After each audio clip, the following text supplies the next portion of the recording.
தேவனுக்கே மகிமை உண்டாவதாக. நிச்சயமாகவே முடிவு உண்டு, உன் நம்பிக்கை வீண் போகாது.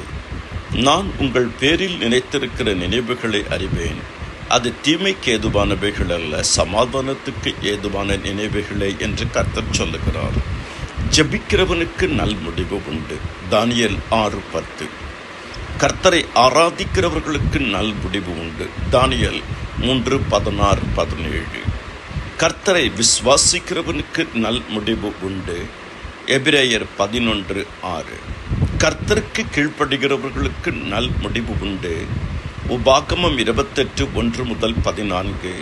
ஆதியாகமம் 12:1-4. கர்த்தருக்கு பயப்படுகிறவர்களுக்கு நல் முடிவு உண்டு. காரணம், யோசேப்பு கர்த்தருக்கு பயந்து ஜீவித்தார். கர்த்தருக்கு முன்பாக உத்தமமாய் நடக்கிறவர்களுக்கு நல் முடிவு உண்டு. யோபு 42:2. தேவரீர் சகலத்தையும் செய்ய வல்லவர், நீர் செய்ய நினைத்தது தடைபடாது என்பதை அறிந்திருக்கிறோம். கர்த்தருக்கு முன்பாக பரிசுத்தமாய் வாழ்கிறவர்களுக்கு நல் முடிவு உண்டு. இன்று உங்களை பரிசுத்தம் பண்ணிக்கொள்ளுங்கள், நாளை கர்த்தர் நடுவிலே உங்கள் அற்புதங்களை செய்வார். கர்த்தருக்கு நன்றி செலுத்தும் பொழுது கர்த்தர் நமக்கு நல் முடிவை கொடுக்க வல்லவராக இருக்கிறார்.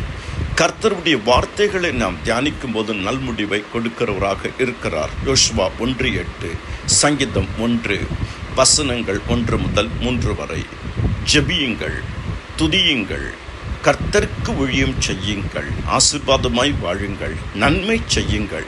கர்த்தர் உங்கள் ஒவ்வொருவரையும் பாலாக்காமல் தலையாக்குவார், கீழாக்காமல் மேலாவீர்கள். கர்த்தராகிய இயேசு கிறிஸ்துவின் கிருபை அனைவரோடு இருப்பதாக. ஆமென்.